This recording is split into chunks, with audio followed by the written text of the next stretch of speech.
to Godless Bitches. In recent years, the rise of the anti-vaccination movement has grown tremendously, citing vaccines as a quote-unquote leading cause of autism. Many parents are also claiming religious exemption to get out of vaccination requirements for schools and other communal areas. In this episode, we will be going over the origin of this movement, the hypocrisy of using religious exemption, and why it does not fall under the Freedom of Religion Clause. So first, we want to debunk a few myths surrounding vaccines, give you the origin of how all this kind of got started, and address herd immunity, ingredients, all that good stuff. Jen? Well, first thing we'll attack is mercury. Mercury has been the big, we have mercury in this. Mm-hmm. It's poisonous. It's poisonous. It's altering our kids' brains. It's giving them autism. And that was one of the more major ones cited with the MMR vaccine was mercury is what's giving these children autism. There was a preservative called thimerosal that was added to vaccines until 2001. Because of the big hype, the CDC decided we're not going to add thimerosal. Thimerosal was a preservative that contained very trace amounts of mercury in it. So trace that your body produces more mercury in a day than there were in this vaccine. Since 2001, except for the flu vaccination, we no longer use thimerosal. Wait, so you're saying that our bodies produce mercury? Naturally. We produce a certain amount of mercury naturally within our own bodies each day. Like that's worth elaborating. Yeah. We do, and it wasn't even the amount that we produce per day or even a baby produces per day. That was put in as a preservative. The downside to this is the vaccines don't last as long. So now when we manufacture vaccines here, we're having a hard time shipping them out to other countries that may need it or are having pandemics or epidemics because we can't preserve the vaccine itself as well as we did with thimerosal. Okay. Interesting. So it's kind of expiring too quickly. Yeah, because some of them do contain live viruses. And they have to be refrigerated. And if the live virus dies, then the vaccine is now ineffective. So how did people get the idea that this is bad? Mercury was bad. Well, that was it.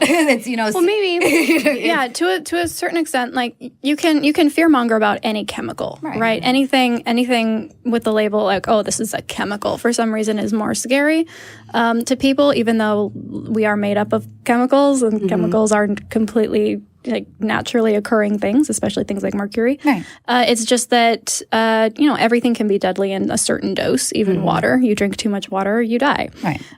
It's just that some things are more bad for you at smaller doses. So it's not that mercury by itself as a thing was bad.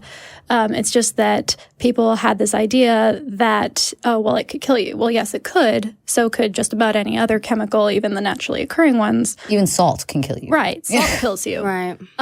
So I think it was very easy to fearmonger by saying, oh, well, look what happens if you put too much mercury in something. Or, it's a chemical, so look how bad this would be. I don't know if you guys remember the little glass thermometers. Yeah. Yes. That used to have the little mercury that used to go through it. And we were always told if it broke, don't touch it. Yeah. Because it could poisonous. It's poisonous. So people are now equating this is the mercury that was in the thermometer and now it's being injected into our bodies and they told us never to touch it. So this must kill us, or this may not even kill us, but it's altering our children's brain compositions, and we'll get more into the stomach gut flora thing later. Oh yeah, that's a whole thing. Yeah, that's a whole other area. But yes, that's generally why it was a scare tactic, and it was easy to show what happened with too much of this substance. Well, and also it's just when I think about like how I saw it not long ago, I believed this stuff. I believed that the mercury, they're putting poison in it, whatever, for whatever conspiracy reasons you can think of. And that, I remember how I decided when to believe it or not. And I was like, oh, well, I thought of the mercury thermometer and about how my brother had shown me the silver stuff. And, it made sense. But on the flip side, a lot of anti-vax parents are using colloidal silver to treat their children. Right, which you keep drinking it, it's going to kill you. Well, but my point is, though, that I stopped at, oh, well, that makes sense. And I just took it and ran. And so I just kind of want to point out that that's where I went wrong. Yeah. when deciding whether or not to believe this stuff. I think that's a very insightful point. I 100% agree. The concept that common sense will get you to a right conclusion about things is not always true. In fact, it's mostly not true. Right. So even if you're going outside of the whole mercury thing, it's just like, oh, they're putting part of this virus that I don't want in my body. That sounds like it's wrong. Or any other preservative. Right. And I'm sorry. It doesn't make sense to rely on common sense in that instance. When you're dealing with medical issues. Well, a lot of that comes down to education. You can request a pamphlet when you get vaccinated, you get your children vaccinated, of everything that's in these vaccines. And most of it is preservatives, just to preserve and make sure we're not giving you something that, could either render the virus active and actually attack your system, or there's just no sense in. So it's also education. And, you pull out this big pamphlet and it's got all these medical terms. Right. And then you see thimerosal. But I know that that's mercury and that's got to be bad because look at all these other big words that I don't know what they are. So this is overwhelming. And, it's educational in a large part too. Yeah. And it's knowing when to trust your gut versus when to trust the experts on a subject. Or a mommy group on Facebook. Or, yes. Well, but anyway, okay, so mercury hasn't been used in everything except for the flu vaccine since 2001. Right. Okay. So that is completely... Has been used in every vaccine except for the flu vaccine? Has not been. Okay. So that's been taken out completely. So now we've eliminated this excuse of this is what's giving children autism. This hasn't been happening since 2001. Although if you do go through these anti-vaccine groups, that's the big thing. That's the big thing is... But the flu vaccine has it, so how do I know that they're not slipping it in to other vaccines and not telling us? Well, let's think about why would somebody do that? Why would somebody do that? I don't know. That is a question I cannot answer. I don't know. I don't know if you can answer this. No, I think a lot of it is just there tends to be a similar mindset of certain groups, especially online groups of people who go against certain scientific understandings, like, flat earth, creation, anti-vax. And they all have this kind of strange conspiracy mindset where everyone is in on it except for them. And there's some grand understanding above their pay grade that we don't talk about this or we're going to lie about this. And I mean, on the one hand, you've got that common sense element of like, oh, well, clearly you shouldn't put a virus in your body if you don't want the virus. That's dumb. But then you've also got this fantasy level that's happening at the same time, which is, oh, everybody in the medical community is in on this and actively trying to harm my kid. They're trying to make millions. And I think vaccines are produced for like 2 cents on the dollar. And I think doctors make just about that much off of them. I honestly don't know how much anyone makes off of anything because you got so many different factors. You got the pharmaceuticals, you got all of these different layers. The pharmaceutical companies are making more money off of narcotic pain meds than they are from vaccines in droves. But let's not talk about those. Yeah, we'll do that in another episode. But so when we're talking about the conspiracy stuff, though, I guess I used to kind of, watch these different conspiracy shows and be like, I can't tell, which one to believe and which one not. And so I guess, if anybody cares about what I would do, I would probably err on the side of that's probably not true until I find more information. Because considering how many conspiracy theories are there, they can't all be true. It's... Right. Am I right? Am I right in that reasoning? And it's exactly what happened with vaccines and autism. With I shouldn't call him doctor anymore because he no longer is a doctor, but Andrew Wakefield, when you have somebody coming from a position of authority telling you, hey, this is what I've seen and I've been in this for this many years and I have this degree and I do this, for somebody who's not well-versed or educated in this topic, it's, this is an expert.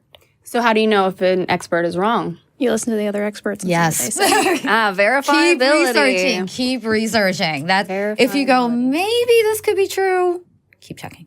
Maybe let's wait and find out. Yes, keep checking.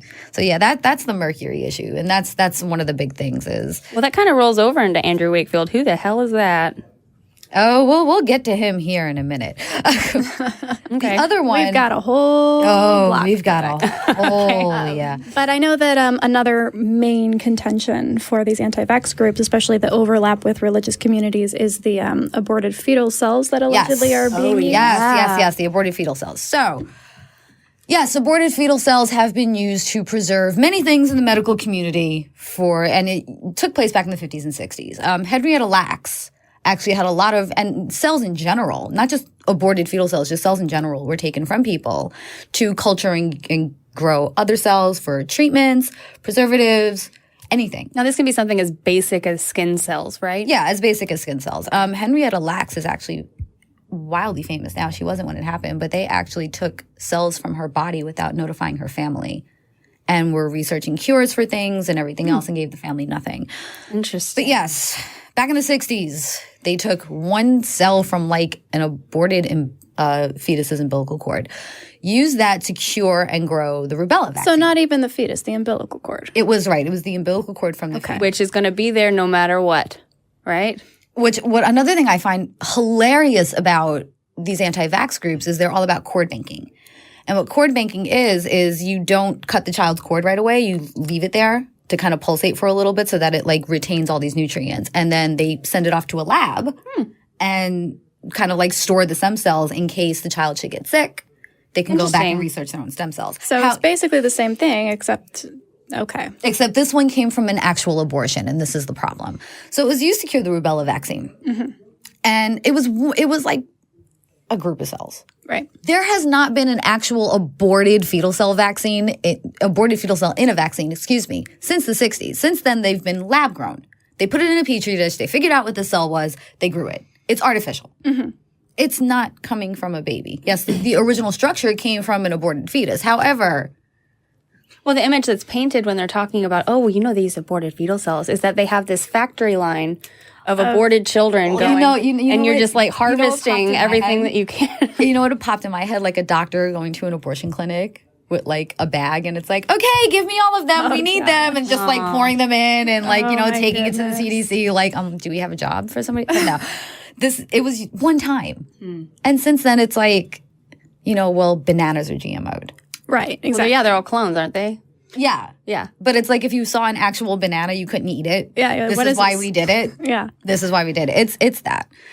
That's all it is. That's all the aborted fetal cell was. Okay, so basically we know for sure that there are no aborted fetal cells. Not from an actual aborted fetus of the day, no.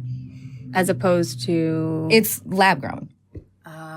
It's lab grown. They've de-engineered and then re-engineered. I see. Yeah. What they need from it. Cool beans. Okay, so there hasn't been an actual cell from a person since the 60s. Right. Yeah. So the main complaints then, it seems, are not applicable right now. No. Okay. No. One would think this would be enough. Why is this not enough? Because they just don't get it. I'll tell you why. Because people keep hearing about people dying from having the flu shot. Yes. And there's evidence that there are millions of people dying from this flu shot. That and happens. we know it's from the flu shot. That happens. Couldn't be anything else. Right. Yes. Correlation versus causation. Exactly. What is that? What? Well, but so how do we know when to trust that and when not to trust that? You have to look at the numbers. And yes, like any other medication, some people are going to have adverse reactions to vaccines. I'm one of them. I can't have the whooping cough vaccine because I have near deathly reactions to it. I'm one of the few when you look at the larger numbers of how many people are vaccinated compared to how many people die or how many people have an adverse reaction. Mm-hmm. It's not, I don't even think it's like 20%. I think it's like maybe within the 10% marker of all people who get vaccinated have adverse reactions.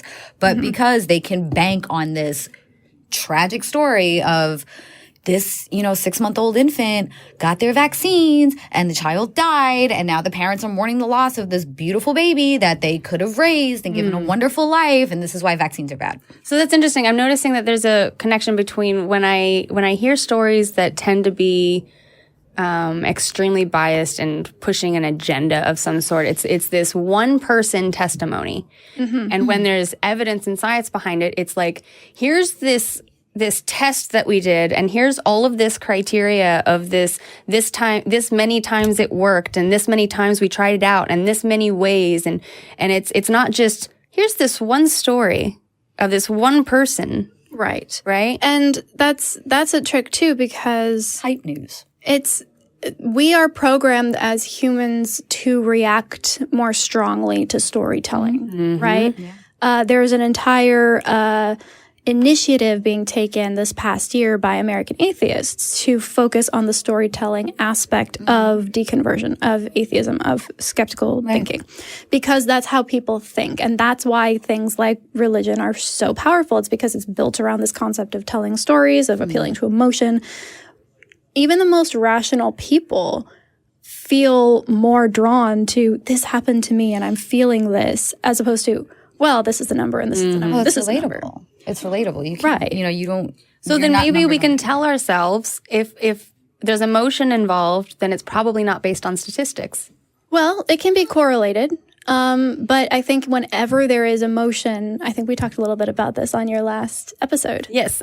Whenever you hear a news story or a media source or any claim that spikes your emotion, whether that's positive or negative, that's your indicator that you need to do more research. Yes. And unfortunately, it's the same instinct that says, oh, I should share this. Yeah. Because it's in us. Everybody needs to know. It's in us to protect our species as a species to live. So it's like, well, this is bad. I have to go, I have to share it with everybody. Inform the species so we survive. Like, But yeah, I was just going to say that if you're noticing that a story or something is being more emotion hit, then what are the facts?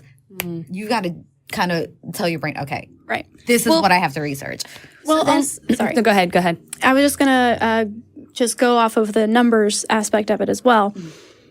It's important to look at numbers given to you in the context of the larger story, the larger picture. For example, the coronavirus that's happening right now and going through. There are so many stories. Like there are over 1,000 people who have died already. But they don't say there are another 66,000 people who recovered and are fine. Right? Or the number of people who are dying from this disease is nothing compared to the number of people who are dying from the flu. Or have died from this past breakout. But they're also leaving out that the people that are dying are usually very old, very young, or immunocompromised. Yeah. So it's, when you think of there's a bunch of people dying from a virus, you don't tend to think of sick people. You don't think of people that were sick beforehand that would be immunocompromised. You think because again, you go to the emotional, oh, that could be me. Right, yes. Or my kids, or my husband, my partner, you're like, what if it happened here? What do I do here? And then I know parents that are sending their kids to schools with face masks now because somebody's sneezing. Yeah, and by the way, that doesn't work unless you're getting actual medical grade face masks that are engineered in a specific way. But remember, my kid's in elementary school. So you could put all the masks you want on them. They're still going to lick each other. Well, it prevents I've heard that face masks do prevent you from spreading it if you already have it, just because you do spew things. But this is not how they're thinking. But it's not a good way to prevent you from getting and I'm like, this is, like I said, this is elementary school. They're still going to sit there and lick each other and eat each other's food. And this is a small town in Tennessee. I don't even think they know where Wuhan is, let alone anybody coming back and forth through it. Right. But it's that that gut reaction. And then you get stories thrown at you like the Black Death, the plague, and we see it happening again. And this happened with. Oh my goodness. Oh my God, bird flu and swine flu, and this happened with every form of oh my God, flu. Well, it's good that we. So I think that was it's kind of an extreme jump to skepticism, from not caring at all, right? And so I guess that's interesting to look at an extreme form of skepticism, which I guess is what the anti-vax movement is. Right. Yes. And we're going to get into that a little bit later on as well, because there are reasons that especially women and AFAB individuals have a reason to be suspicious of the medical community. Absolutely. And I have some stats on that in a little bit. But yeah, I think you're right. I think that it's applying skepticism, but without the tools necessary to make sure that it's being targeted correctly. And it's being kind of regulated. But just to kind of bring it back, though, about the numbers and the deaths and all that. So why is it that it's – because you have to get a new flu vaccine every year. And so I think that's the part that scares people the most and makes them trust that scary death toll number is because, well, if you have to change it, then it's not right. And so when I had that kind of extremist thinking, I was like, well, you either know what you're doing or you don't. And I'm just going to hold off until you figure it out, kind of thing. You know, that's how I looked at it. Anti-vax community. The big thing they say is, well, if your kid's vaccinated, why do you want them away from my child? And if you're vaccinated, then you should be fine, right? No, but then how come people, and it is happening, people who are vaccinated are contracting these viruses that they're vaccinated against. This falls under herd immunity. Right. Now, herd immunity is you vaccinate enough people in the population, it protects those who cannot be vaccinated, the very young, the immunocompromised, or people like me who are allergic to certain ones. What that does is if a virus comes into the community, there's not enough people to pass it around, and it dies. If you stop vaccinating people, and this is where I tend to bang my head into walls all the time. If you stop vaccinating people, viruses mutate. They are living, breathing things. Viruses Well, maybe mutate. not breathing. Well, not breathing, but yeah. Maybe breathing in their own way. I've had a long day. It's I'm going to slip a little bit here, but you know, they're living things and they evolve and they mutate. So if it jumps from person to person to person, a vaccine's going to mutate. The virus is going to mutate. The vaccines that we have now are specifically genetically designed for a strain of a virus. So if it mutates one strain. So if there's a lot, right? Out of the possibilities are endless. Well, aren't there there's a number of different strains of flu out at each time. Right. And so we kind of pick, well, this is the one that's the most threatening. And so we kind of... It's usually, this is the one that we think the larger amount of the population is going to be affected by. Right. Or so this is not, the one it's not like, you know, we're recovering every single strain of flu. No, and if we did, nobody would sleep. Yeah. Ever. Because viruses will mutate. And by the time you catch up, there's another. Right. But this is the problem that we're having with measles and whooping cough and all of these old diseases. Polio. Polio is a thing now. Again. Yeah. Oddly enough, polio is a Yay. thing now. Again. It's back. Polio is a thing. But what is happening is they're not vaccinating enough people to maintain the herd immunity. So these viruses are mutating. And now the virus that you are vaccinated against is not the one you're is no longer valid. So it's kind of like when you're taking antibiotics. Like I've had strep a lot as a kid, and it was stressed to me from the beginning. If you're issued amoxicillin and it's a certain number of pills in that bottle, you have to take every pill or it won't work anymore. Right. Which is, I guess, a smaller version of how It's on this a smaller- works. yeah. It's your own body, which could represent the human population, that's adjusting and adapting to it. And so if you allow it to keep being present while you're adapting, well, then eventually you're no longer, you can't fight it anymore. Right, Because it's learned enough from you. It becomes resistant. Exactly. Right. Now, this is now happening with whooping cough. We are seeing a resurgence in whooping cough because it's been able to spread so far that the strains that are out there now are not compatible with the vaccines that we have. So now it doesn't matter now if we're vaccinating people. There's so many people sick.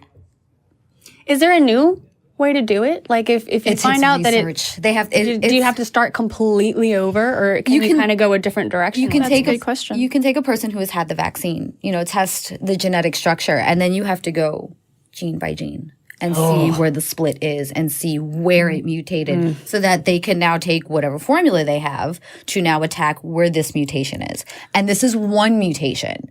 If it was passed to another person, it may mutate another way. Right. So you have to go gene by gene.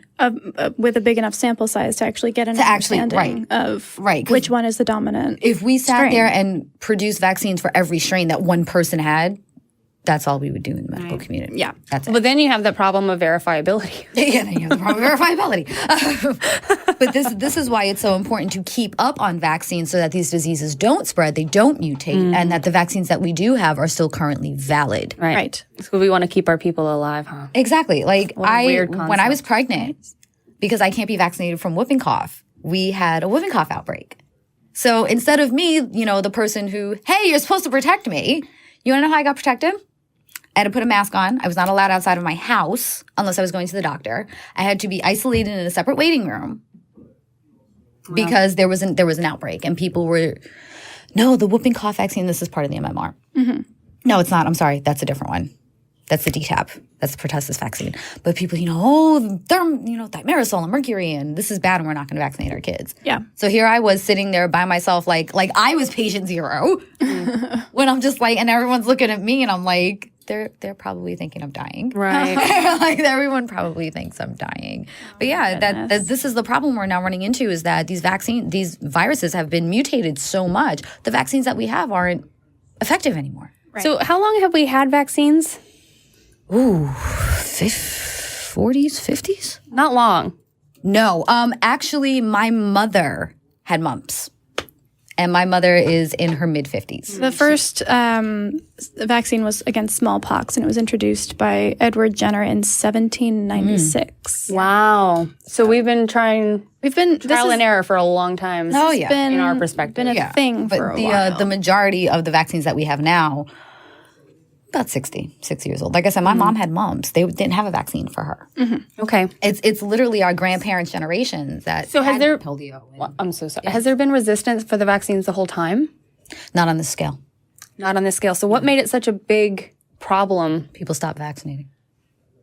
Why did so many people stop vaccinating? Because they saw numbers drop. Okay. And they were like, oh, we don't need to worry about that anymore. Well, because kind of like if you have, like, for example, I have mental health issues, and if you start taking your pills, you think, oh, I'm good. I'm good. I don't need And then this I stop, anymore. you stop your meds. But there was there's also a person responsible for these drops. One person. One. Well, they didn't name this person's team. Okay. So okay. This is going to be the guy. We will not address him as doctor because he lost his medical license for these tests. He actually completely lost his medical license. Andrew Wakefield. Anyone who is familiar with the anti-vaccine movement knows who Andrew Wakefield is. Mm-hmm.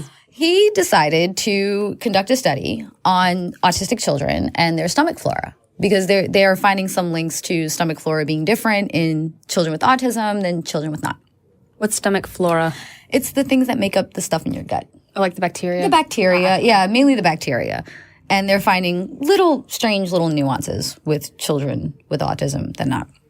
So he's like, okay, I'm going to go conduct this study on bacteria, gut bacteria. And he had noticed, yes, that some children with autism do have a different makeup of bacteria gut than children who don't. So he never outright said it's the vaccines that's causing this. He did say he's finding a link to this. However, he very backhandedly put it out there that the stomach bacteria was changing after these kids got the MMR vaccine. Did he say after they drank coffee? Yeah. Did he say after they... And this is why Andrew Wakefield lost his medical license. But he was, he would kind of throw out that the regression in speech would happen after vaccines, that the aggression, the anxiety issues, they were happening after vaccines. He wasn't really determining which vaccine it was, but somehow he came up with the MMR vaccine. This was his prize baby, was the MMR vaccine. What he failed to also conduct is, at this point, when a child, right around the age that a child gets an MMR vaccine, they're shifting from imitation to doing things on their own. So loss of speech, and my son was one of them. He spoke very early. His first word was hi, and then he was completely nonverbal at the age of 2. But it was because his brain was starting to shift over from forming language to just mimicking it from me and his father. So there's so much more to this, but he decided to pinpoint, well, this is happening really, really soon after the MMR vaccine.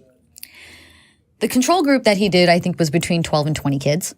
Okay. It was not a large enough control group. That is not a large control group at all. And it was done on a span of under 10 years. So there wasn't even a long scale, hey, let's kind of test out 300 kids over a period of 50 years. This was also when the autism spectrum had been introduced. And that is a big cause for the jump in autism diagnosis. Because people realized this is a thing and we're giving it a name now. And back when I was younger, the diagnosis of autism was reserved for the quote unquote, I hate this term, the lowest functioning. I hate this term because it makes it dehumanizes so terribly. But these were people who couldn't speak, who couldn't function on their own, that they needed caretakers. That's where they reserved it until they figured out it was a spectrum. And it goes from, like my son is high functioning. And that's a medical term. That is an actual medical term, and that drives me insane. That is weird. It's an they could do better than that. You think, right? You would think. You would think. But Hi, I'm low functioning. Hi, yeah. I'm high functioning. Like what? No. I'm not. I'm really not. But this was during when we're figuring out that there was a spectrum as well. And they were noticing speech language patterns, interaction patterns right around the same time that children would get the MMR vaccine. So he threw up a whole thing. Well, they get the MMR vaccine and their stomach gut is different and they regress in speech and they're not looking people in the eye and they have a certain way of playing with their toys and they're not imaginative. Right. But they seem to be perfectly fine babies and infants. So what happened? There must have been some massive catalyst. So that's where there must have been. There must have been. There must have been. I've used that a lot. Wakefield of the gaps. Exactly. I like that. We need to hashtag that. Let's not give them any more notoriety. Yeah. But we later found out not only was Andrew Wakefield attempting to create his own MMR vaccine, he was looking to create medical-based autism treatments. So wait a second. Are you saying that there might be some kind of bias there? A big, fat, green slightly one. Big. He wanted his own replacement vaccine. He would make a lot of money that he could make money off of. And then for another, he intended to develop and sell testing kits that would let doctors diagnose the autistic bacterial gut. It's a autistic enterocolitis. Yeah, I have the worst time with that word. Thank you. Oh, yeah. That is like the worst word for me. So he stood to make millions of dollars. Yeah. Saying that the MMR vaccines that we have out right now are causing autism, but mine is different. Right. Mine is different. So, let me sell it out of fear. And then it's, well, look, your doctor can buy my kit and test your kids' bacterials in their stomach gut to confirm that they have autism right after the MMR vaccine. But mine is, and now I have therapy programs that can help your child. Yay, capitalism and medicine. Capitalism. Do we have any evidence that will work? Well, he never replicated his findings. No, so he never replicated the findings ever. So he had this paper published. I can't remember where now. They've since pulled the article, so you can't even pull it up anywhere. Right. He had this paper published. It caused this really big stir in the community. 10 of his co-authors retracted it in 2004. Yeah. They were like, nope, never mind. And they actually wound up, they found his study to be so unethical that they pulled his medical license. Yeah. He is no longer allowed to practice medicine both in the UK and in the US. So if we're going to determine whether or not we should trust a scientific study, we should probably start with a scientist that has been validated by other scientists. Yes, and then look at things like... Sorry, where can we find out if a scientist is validated by other scientists? Look for other studies they've done with other scientists. Right. There are a lot of people who will publish, and you see this a lot in the young earth creationism movement. There are people who say, well, I'm a published scientist. Right. I have this paper. And it's by that scientist, published in a journal for science supporting creationism, which does not mean that it's vetted. It's not peer reviewed.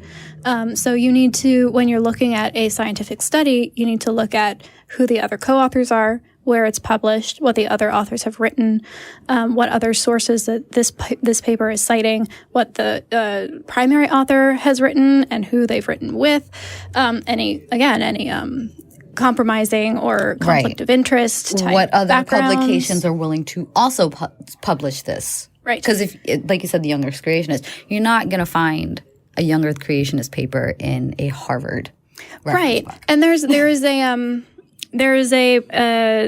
I've been in touch with this one person who is very concerned about near-death experiences.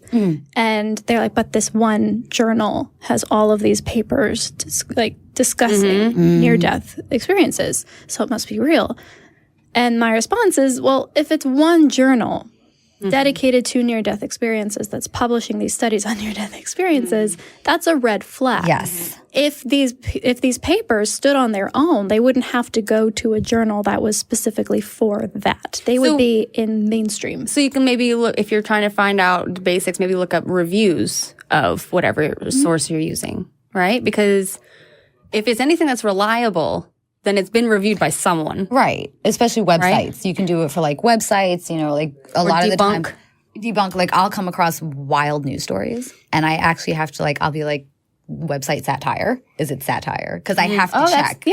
I have to check. We should have done that with the Satanism Yes. article we did on the first episode there. Yeah. I'm so glad we brought that up. Well, I'm kind of wondering, because we're talking about, the different kinds of vaccines, and you're talking about the MMR vaccine and how he stood to benefit from it. How did we get into this whole... I don't think that my parents are anti-vax. Okay. Because I was vaccinated as a baby, and it's logged in my baby book, and I got the shots for school and all that. So little clearly pamphlet. they're not against that. Mm-hmm. But like we were talking about earlier, we weren't for the flu vaccine. So can we talk a little bit about why that's different? How so?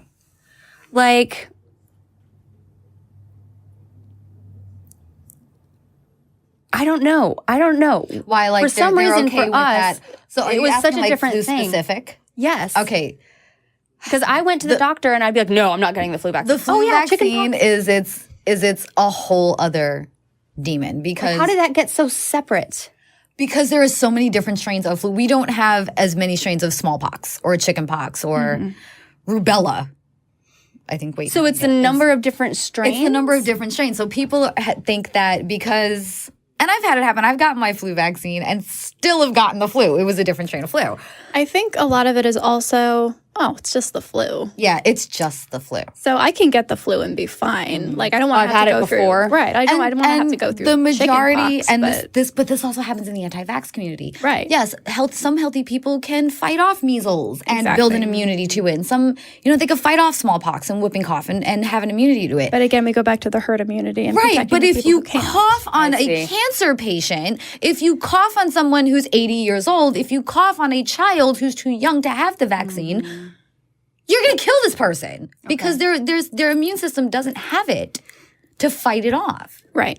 So a lot of the I would say, because my family was not so much against the flu vaccine as the HPV vaccine, which was something my family was against that one too because that was new. It was new and it had to do with sex, and sex is bad. That so too. You're never going to have to worry about that. I was married when the HPV one person came out. One person. One person, and they're also going to be a virgin. So right. You're so fine. You never. Oh my god! Oh my god! Okay. Yeah. I'm sorry. That's. I mean. It didn't happen. So I was married and out of the house when the HPV vaccine came out, so I did not get any. I was in high school and we went and got the first one and then went home. And then my mom had told my dad, the doctor told us to get the HPV vaccine. It's one of 3 strains, blah, blah, blah. And he was like, don't get the next 2. And we're like, wow, why? And he's like, I've done research. There are too many people dying and getting sick from it. Nope, you're not doing the next 2. What I found interesting. And we didn't. And I got HPV. Oh, but then it went away. Well, what I found interesting with the HPV anti-vaxxers specifically is they make it very female, woman targeted because it's a woman's disease. And I'm like, no, it's actually men that are massive asymptomatic carriers of HPV. Right. Only women can be sluts, though. Only women can be whores. Men are just doing their job and spreading the seed. It doesn't matter what that seed comes with. They're just doing their job. Wow, tangent. Well, there's a game that my little brother got me and my husband for Christmas called Pandemic, and he just taught me how to play it. Pandemic is so much fun. It's so much fun. So helpful because I'm a very visual person. And so it's very good at putting it into a really nice perspective that's like, oh my God, this is stressful. Yes. So it's like if you have this whole part of the country that's resisting, you're like, God damn it, stop. If you want a mobile game to play when you're got maybe about an hour, there's another game called Plague Inc. Plague Inc. That you create a virus and you try to kill everyone in the world. Wow. It's more fun than I should probably admit to because it makes me feel like a bad person. All right. So we've covered kind of the origin of the anti-vax movement, the main issues that they have with vaccines, both of which have been sufficiently debunked, where it started, why that is debunked. But there's this other component, which is the religious exemption element and how religious groups, and not even the major ones, these are smaller factions of... Yes, there are 2 religions, and I have them here, that outright say vaccines are against our religion, and that's Christian Scientists. Okay. And the Dutch Reformed Church. That's it. The Dutch Reformed Church. I have never heard of Me that either, but I think I'm going to go home today and research that because that just sounds interesting. It almost sounds Amish to me. It sounds... Have either of you seen Midsommar? Yes! It sounds like it would be like a Midsommar type situation. The Dutch... that was like Dutch Reformed Church. So there are groups that say this is outright against our religion. We cannot do these. But there are other religious groups who are also using religious exemption to get behind or around vaccination requirements. Right. And it's usually anti-vax people who aren't rooted in religion. Oh, so they're just using it as But they're using it because of the fact there are two exemptions in this country when it comes to schools or public places. You have religious exemption and you have medical exemption. With medical exemption, you have to show this is why I can't have this. Right, exactly. So like you would be able to show Yes, like I have actual documentation. I have a doctor's note. Right, that says these are the reactions I had. This is why I can't have the whooping cough vaccine. You don't need that with religious exemption. And this actually happened at my son's school. I was in the nurse's office dropping off his medicine, and I heard a parent at the front desk. And they said, well, we don't vaccinate our child. And I'm in the nurse's office, and I saw the nurse just be like, I felt for this woman. And they had asked, is it medical or is it religious? And they said it was religious. And we collectively went, okay. So For they the handed her a paper. podcast listeners, Jen just facepalmed fairly. So they handed her this paper. So I asked the nurse, I said, now this is in Tennessee, what does it take for a religious exemption? All you have to do is find a member of your clergy that will vouch for you and say that, yes, this is against our religious beliefs, have it notarized. You don't have to vaccinate your kids. Okay. I can imagine That's that it. most people wouldn't even go that far That's it. because is it worth the effort even? Well, especially if you're living in the South in these like smaller Right, that's what I communities. mean. Right, but where you know your pastors and like your pastors come over You have on dinner. Sunday. And yeah, if you're like, hey, I'm kind of on the fence about vaccinating my kid. Could you do me a solid? And then like everyone in town knows the 3 notaries. So the notaries are going to do it anyway. Mm-hmm. And they just notarize it and say, we don't believe in this. Or you can even turn around and say, I am now appointing myself a representative of my church of woo and hullabaloo, and we don't vaccinate, so I'm going to notarize this while the notary watches my husband be the witness for my own signature. This is all it takes for religious exemption. So who is it that's enforcing the vaccination? Is it only education? Like, is it only in order to go to this school you have to have this vaccination? your children are supposed to be vaccinated to attend public schools. But does it only have to do with education? That's the If you're not getting educated, you don't have to get vaccinated, and there's no one that's going to force it on you. Daycare as well. Daycares, yes. Nursing homes are another big one. Nursing homes are usually anything that has a communal space. Okay, so there's a pretty good chance you're going to hit most people, I guess. You're trying to, yeah. You're trying to. But then it's really easy, I'm assuming, V, to be homeschooled. Oh yeah, you would know this. Well, and easy, not have to easy deal with for these. whom? Well, easy, yeah. Right. Not easy for the children that we're not vaccinating. No, I think that's a good point. For people who don't want to vaccinate their kids and who are being asked to in order to attend school, another option, especially if they are also religious and also, of certain other mindsets that tend to come along with anti-vax, a very big option could be just pulling your kid. And that's what a lot of them do. Yeah. There's actually a whole homeschool movement that is solely with anti-vaxxers because the schools told them, I believe it states like New York and New Jersey are now coming down to where they're not allowing religious exemption. And they all smell like peppermint and lavender oil. Wow. You just see crystals hanging in the windows. Aww. See crystals hanging in the windows. So I'm bitter.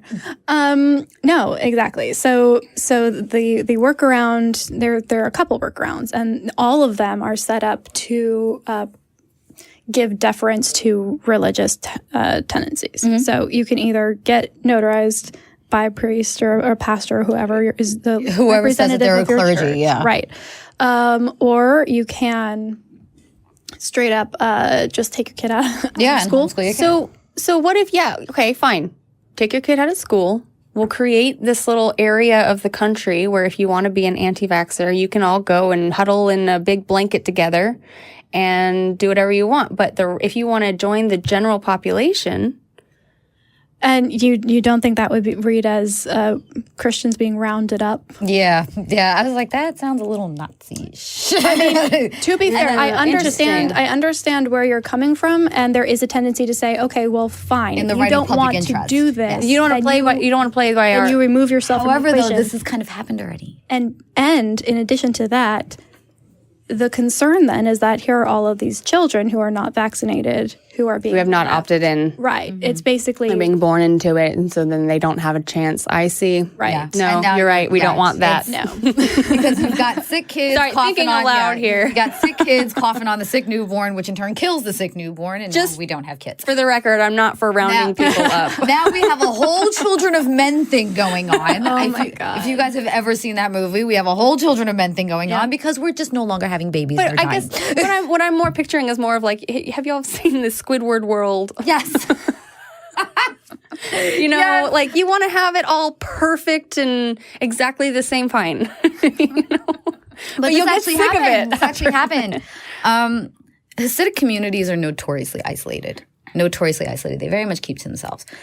And there were Hasidic communities in Borough Park, Brooklyn, and Rockland County, New York, where they kept to themselves. And one rabbi went off about you're placating the vaccine gods to child sacrifice if you're vaccinating your kids. Oh, geez. Like Wait, he say that went- again? You Engaging in child sacrifice. You are engaging in child sacrifice and placating the gods of vaccination if you vaccinate. Placating the gods of vaccination. Now we have gods of vaccination. We have gods of vaccination. Like, think about what you're saying. But yet, they're monotheists. Let's think about this. Their God is the one true God, but there are gods of vaccination. That's a whole other topic we can get into another day. well, I wonder actually. Yeah, right? Because Hasidic Jews, like the Old Testament was not monotheistic. No, it was not. So I don't know. Yeah, no. But that's Another But story. Another there time. there were these three very large Hasidic communities who stopped vaccinating their kids against measles. And it wound up into such a bad outbreak that New York City declared a state of emergency. And we're actually going to people's doors, knocking on people's doors and saying, you need to show us proof that you and your kids are vaccinated or we're fining you. And if you don't pay the fines, we're going to put you in jail. We can use China right now. as an example. As an example. I was like, wait, you mean send people there? as an example of an extreme emergency, an outbreak of the coronavirus. But this is exactly what happened. New York City shut down these communities. They completely isolated out these communities, went door to door, threatened fines, and if they didn't pay their fines, they were going to put them in jail. Mm-hmm. Because yes, you can put them in, you could put these anti-vax people in their own separate space. They're still going to cough. They're still going to sneeze. Right. And the virus is going to mutate. And then one person gets out, and then none of the vaccines. And I know one person gets out. We're plotting. one person gets out. This is like it's like out of the box. Right? It's like outbreak. It's like one person gets out. The monkey got out of the cage. Well, but not to be disrespectful to theists, but it is a kind of getting out kind of thing. It is. When you claim to be a sheep of the shepherd, when you find out you're not a sheep, that's kind of a breakthrough. One of these, that's true. I believe one of these cities was called Kirschel in Rockland County, and they are notoriously isolated. Notorious. These children don't go to school outside of this town. They don't live outside of this town. They don't go shopping outside of this town. They do not associate with the surrounding towns. People were still getting infected. People were still getting sick. Well, because you still have food being shipped in from who knows where, and you got. No, but even there, this community even butchers their own meat because it has to be halal based. It has to be a halal process, right? So they were even butchering their own meat, but because these viruses are airborne, that they had to literally lock down communities in New York, in high population areas in New York. That's insane. And threaten to throw people in jail for this. And, it's Catholics and Christians are saying the aborted fetal cells. Muslims are saying pork products, that there are pork products in vaccines, which Muslims are saying that not 100% on. that vaccines contain pork products. They're claiming this based off of the ingredients. I'm not 100% if there are pork products. Porcine gelatin. Yes, it's the gelatin. It's a preservative. Yeah. That's pork-based. Yeah. So this is where you have the larger faiths claiming religious exemption. This is why we can't do it for our kids. So what gives you – so you get religious exemption if your leaders decide you should. If somebody decides to sign it. And so, or if the person that you're trying to get exemption from just says, okay. Mm-hmm. So we must have a lot of bosses that are just allowing people to claim these exemptions if those are the only two people that allow it legally. The only two organizations, I mean. And that's what. So is there anything we can even do about that? I believe New York stopped. It was either New York or Connecticut that turned around and said we are not allowing religious exemptions in schools. Okay. And kids that were not vaccinated were disenrolled from the schools. I believe that was New York. How can you back up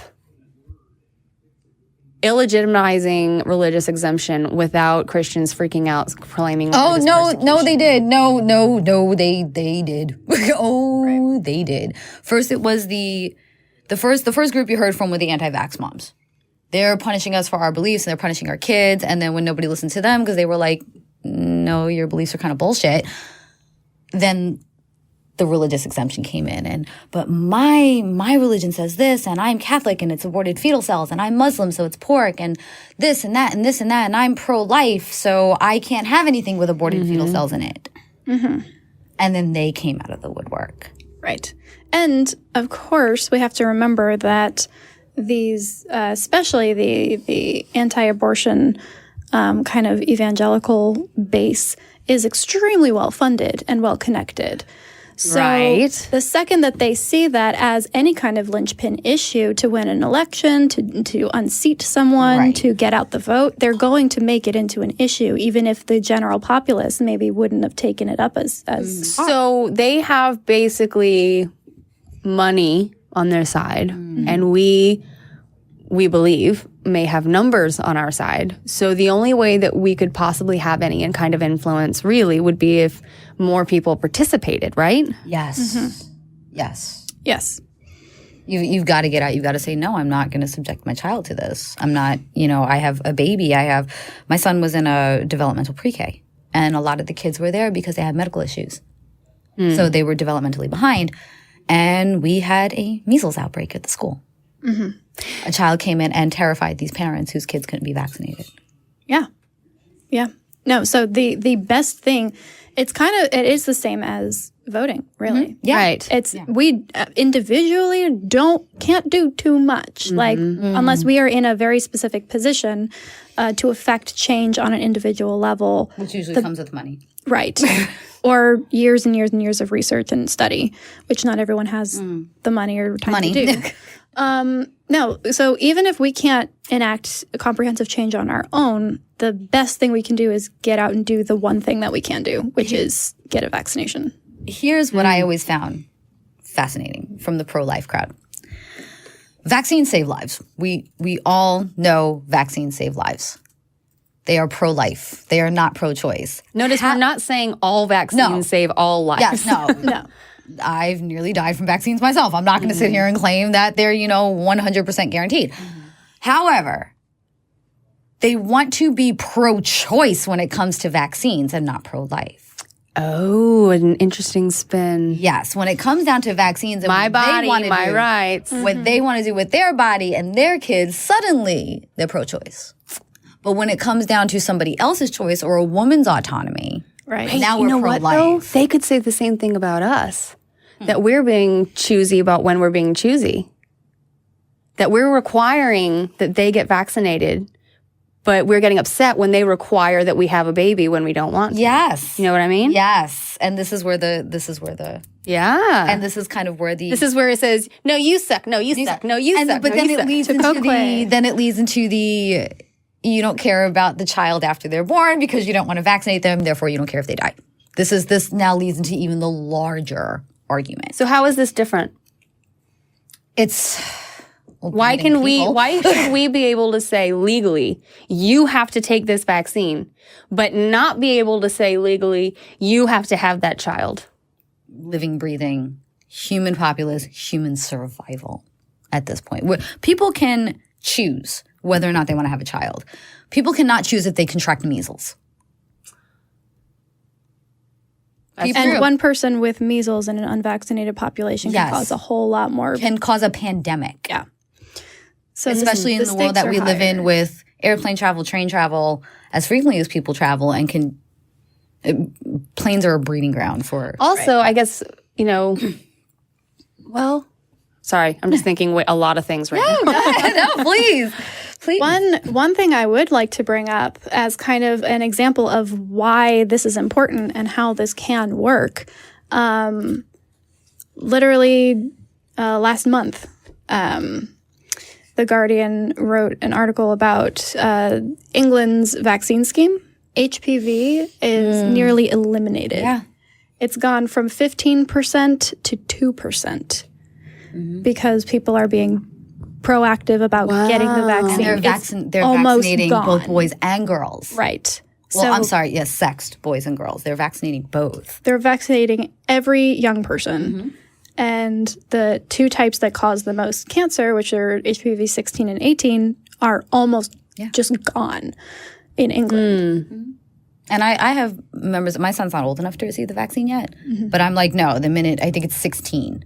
Yeah. Your 16th birthday, I know this is going to be the worst 16th birthday ever, but you're going to the doctor and you're getting a shot. Like, I'm not stupid. I know my kid at 16. Come on. Right. I'm not stupid. I'm not going to be that parent, but no, it's don't spread things. Stop spreading things. If you want things to be contained in your little body, that's fine. But when it comes to spreading them out to other bodies, no. Right. And also, it is worth mentioning, kind of going back to the comparison that you drew earlier, Jenna, we're not holding anyone down and forcing a vaccine into them. That's true. We are asking people to be proactive with their own health and protect themselves and other people. Right. I mean, right. And essentially, on the reverse, that would be essentially holding someone down and forcing them to have a child. Exactly. Well, German measles has the potential to literally wipe out a continent within under 5 years' time. Right. This isn't, well, if we keep aborting babies, eventually we're not going to have babies. No, this will wipe out Europe. Look at how many babies are being born every day. I don't think we're going to wipe out the baby population in 5 years. Oh, yeah. Well, so that might be an interesting topic for another day. Ooh, yeah. I think moving on a little bit and just talking kind of more broadly, because we did bring up the abortion issue. Well, I also did want to bring up quickly, they're citing religious freedom because of aborted fetal cells or pork. However, the major religions are saying no.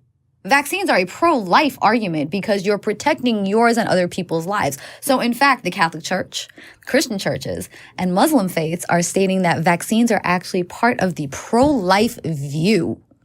And therefore, that is why they do not fall under religious exemption. What if we get some billboards and find out where they say this and put it up and quote them and be like, per the Pope or per the Pope from the Atheist Community of Austin. From the Atheist Community of Austin. Per I think it's Benedict. Is it still Benedict? No. Well, no. Benedict's the one that left. That's right. But you're saying that all of these organizations. As you can tell, I'm a former Catholic. Yes. But you're saying that all of these organizations are claiming that it's a pro-life thing. Can't we just make that more obvious to people? They don't want to hear it. By putting it on billboards? It's like they literally read Leviticus that say being gay is wrong, and then on the next line it says you shouldn't mix fabrics, but they're sitting there in polyester, a polycotton blend, as they're screaming in this book, gays are bad. Well, but it's confusing when you're hearing so many different things from so many different people. You just learn to just say, "Oh, I don't know."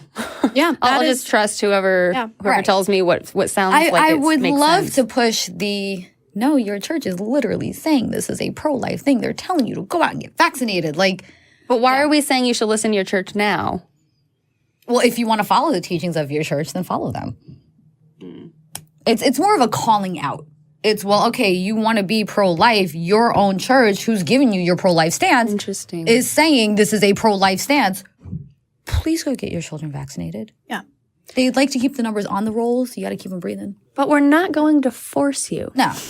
Well, we can't. We can't force. Yeah. So kind of going on that, just to touch on one other aspect before we recap. I did want to take a moment to validate the fact that, and this is something I heard, I forget where, but it really struck home, that there is a reason that women and AFAB people do not trust the medical community. There are reasons, real legitimate reasons, why there is hesitancy, why there is a concern that maybe they aren't being listened to or taken seriously or told all the facts, because there are definitely areas where that's the case. For example, there are, this is also The Guardian. Apparently I like The Guardian today. They're putting out some good stuff. Yeah, last year they listed the five medical biases against women, and I'm going to add people who were assigned female at birth. Yes. There are studies that women in Australia are less likely than men to receive the recommended medicine for heart failure. In Alzheimer's disease, women in the early stages of Alzheimer's perform better than men on the tests that they give, and so they're not diagnosed as early, and so they're not given as much treatment and time to get better. Or not better, but delay the disease. Women have been historically excluded from medical trials because periods make it hard to track things, and so it's easier. And it makes them emotional, so they overreact to their symptoms. But it's the fact that it's, women have, or like, the people with periods are inconvenient, so we're not going to address it, as opposed to, hey, half the population has periods. Maybe we should focus on seeing if it works with that. How periods affect certain things rather than just being dismissive of it. Even CPR and car crash dummies are all male sizes, and and so if you are a woman driving a car that has been crash tested, you don't know if it's actually safe because it hasn't been crash tested. Yeah, you get the guy and you get with the kid. a smaller dummy. Yeah, you get the guy and the kid. Right. You don't do a middle one. Or even just small people. Right, exactly. It's a blind spot that is huge, and it is concerning. Fertility issues. And to be fair, we are relatively new at pointing out all of these kinds of blind spots. For example, with the standard bra sizes and stuff like that. Like I think that we're doing a good job of at least exposing these things. And I guess the way that we can get more involved is to get involved with those areas. For example, doing the research. You know? The NIH issued guidelines in 1990 requiring inclusion of women in all NIH-sponsored clinical research. Yes. 1990. And it's still happening. 30 years ago. 30 years ago, there wasn't a requirement that if you're going to test a drug to see if it works, you need to test it on.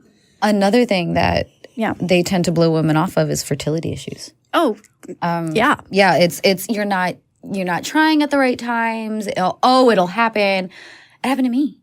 I had adenomyosis, and I was married. We were having a hard time conceiving. It took 5 years. 5 years before I had a doctor look at me and say, your cramps are not normal. You have been trying for a baby for 5 years. This isn't right. I literally had a doctor tell me to take Xanax 3 days before my period to relax my body so that my cramps wouldn't be as bad.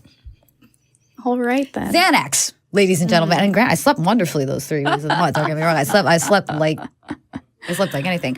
But it took 5 years for me before a doctor, and I even had a doctor, I went in for a cold. I had a cold that wouldn't go away for like 3 weeks. And I walk in and I'm like, hey, doc, what's up? Do I have like pneumonia or some shit? You know? Right. He actually didn't even address the cold and asked me why I didn't have kids yet. What? Yeah. He was like, well, I've noticed you haven't had children yet. And I think I was like 26. Get pregnant. That'll cure it. Yeah, I think I was like 26. What? I was like 26, and he's like, well, how long have you been married? And he just solely focused on me having children. And I'm like, doc, I can't breathe. How do you expect me to physically push a child out if I can't breathe? Oh my If I have fluid in my friggin' lungs, how do you expect me to give birth? He's solely focused on me having kids. I would ask for a different doctor. Oh, I raised hell. I called the patient advocacy. I was like, I swear if I ever put me in a room with him again, he's going to be somebody else's patient because I'm that's all he focused on. And there's research that indicates just that exact thing, that when you go to a doctor and you present in a certain way, they are more likely to view men's symptoms as organic and women's symptoms as psychological. Yes. Whoa! I was told I probably. Oh, right. I probably Women are more wasn't emotional. taking. I wasn't taking the right brand of Pamperin. I wasn't taking the right specialized Pamperin. Oh my god! And I'm like, I'm in the emergency room getting shots of Toradol every month. I'm not taking the right kind of Pamperin. Right. Well, I mean, to be fair, humans are fallible. And but it's just your period. I mean, yeah, there's definitely good things in the medical field. There's bad things, but what's important is that the only way to change things to be more the way that we like it is to get involved. Well, we have to. Right. I mean, even with that's my the condition, only way. Do you know what the cure for my condition was? Get pregnant. Oh my God. You will not have period cramps, and your swelling and bloating will be explained by a child growing in you. Shit. My options were to either consistently be pregnant to not be in pain or have a hysterectomy. However, if my ex-husband had a problem maintaining an erection, he could get any pill he wants on the market and make it last 8 hours before he's got to call a doctor.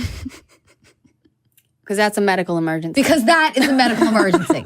Is a medical emergency. My ex-husband can take 85 different erectile dysfunction pills. However, me being in debilitating pain and having a less than 5% chance of carrying a child to term, either get pregnant, stay pregnant, or have a hysterectomy. Or even get pregnant, stay pregnant, and almost have you and your child die. Oh, yeah. And you're still not. No. Okay. Anyway. But this is how less seriously the medical community takes people that were born under the sex of female. Right. Maybe we should make a whole nother episode about that. Yeah, we probably should. We should, and I think that's a good idea. Yeah. The reason I brought it up was just, yes, if you're feeling like there's something off, if there's something wrong, that you aren't being listened to, it's a good chance that you're right, and that is the case, because there are studies and research and statistics that show that that's happening. But that doesn't give you the right to make claims that are unsubstantiated. Right. The skepticism is there. Oh, I need to do more research, my own research, to back up this claim that I'm hearing. Mm-hmm. But you need to approach that with the right tools, and you need to approach that with the right mindset, or else you get into conspiracy theory land. And what's happening is women aren't being supported in the medical community, so they're turning to communities where they are supported. Right. Which tend to be these extreme, we're here for you, we understand. And when you start feeling like you're a part of this community, you want to conform to this community. You want this community like you want this community to protect you. Yeah. So you start to believe in the things that this community believes. Right. So to close, we have a few questions. What can we do to protect the spread of these diseases? I guess vaccinate, right? Vaccinate. Vaccinate your kids. A little tidbit, a little kind of loophole that you can do. Because I was allergic to the whooping cough vaccine, they were actually able to separate the vaccines out for my son and give him one at a time to make sure that he wouldn't have a reaction. That is an option. The MMR vaccine, you could have them separated out. Same thing with, I think, chickenpox is with DTaP now. You can separate them out to make sure, and you can do a delayed vaccination schedule as well. My son was premature, so I actually opted for that his first year because of that. And I've heard that there's studies that have shown that there is actually no difference. There's no, but if it makes you feel better. I was a freaking paranoid mom. I'm like, oh my God, I was allergic to whooping cough and I have this new premature baby. And, I mean, hey, humans are fallible. Yeah, but you can also do it one by one. Yeah. Another thing for adults is that a lot of times you need booster shots. Right. For, I think it's the whooping cough vaccine, your tetanus, MMR. Also, get your booster shots. Make sure you get your booster shots. Check with your doctor. Say, hey, I think I got this when I was a kid. Mm-hmm. Because that's another way vaccinated people are getting, vaccines only last but so long. And before people are like, well, if they're so wonderful, why don't they last forever? Does your pain meds last forever? Does your amoxicillin last forever? No, it's a medicine. Yeah, let's just avoid extremes. Yeah, does always control works last every forever? time. Even the IUD. Does the IUD last forever? Right. Get your booster shots. Make sure you're up to date on those. And then we have to try to get involved with our communities. Yes. With with board meetings, with School elections, board, county elections. Another thing you could do too is research your doctor's office. Mm-hmm. A lot of doctors have a no vaccine, no patient policy. If you don't vaccinate your kids, we cannot see you as a patient. Ooh. Because it's considered a public health risk. Right. A lot of pediatricians do. Interesting. And usually pediatricians come under family practice buildings. So usually if you have a pediatrician that believes in that, the rest of the family, like my son's pediatrician doesn't. Mm-hmm. If you are not vaccinated, we will not take you as a patient. There are some practices that do. And if you don't want to vaccinate your children, fine, go to that one. So I guess a way to support that kind of institution is to find an institution that will take that kind of a stand. Right. To show, even if you're like, oh, I'll get my vaccinations, I don't care. Maybe try to find an institution that will support what you support. Right. And public schools, they have to abide by the religious exemption law in the state.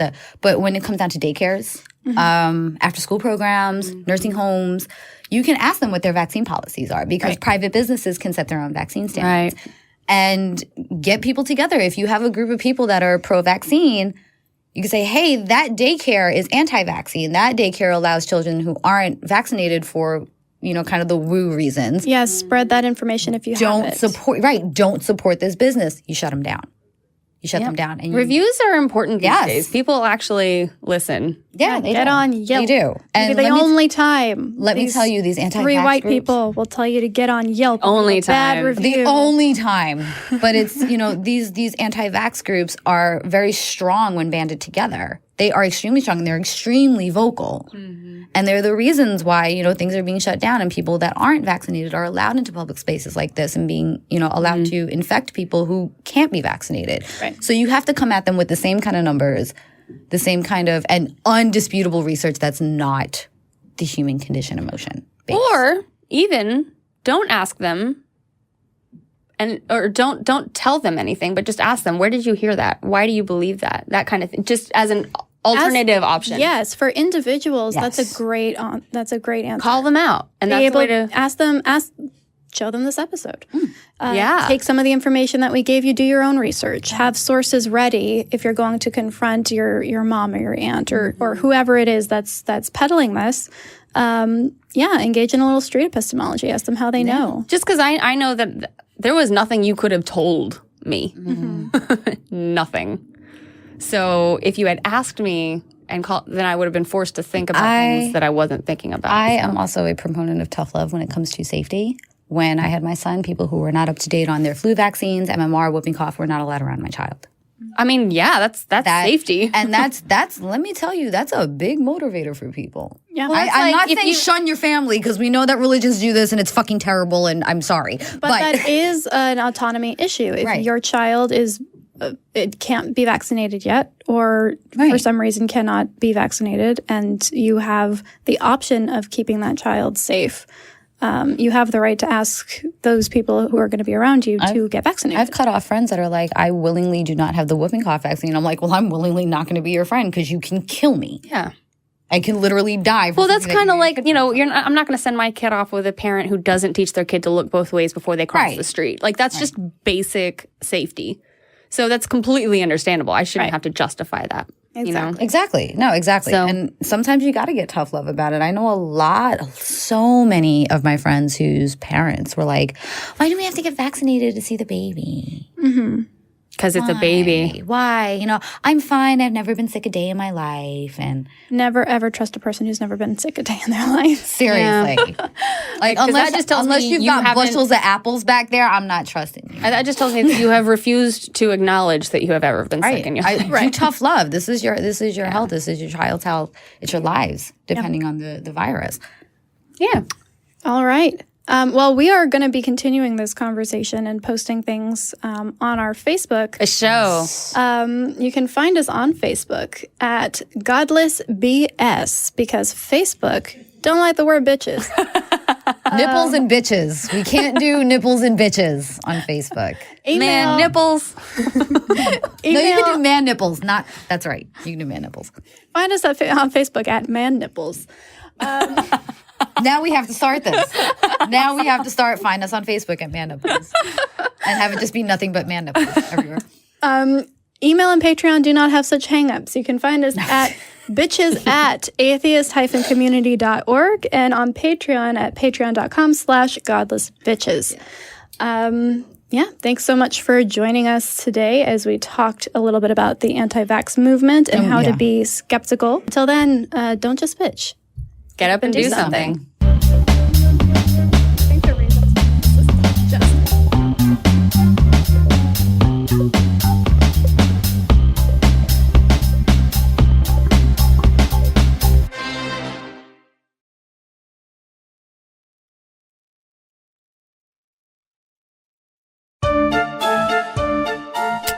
What are we doing, man? What are we doing? No, you're done.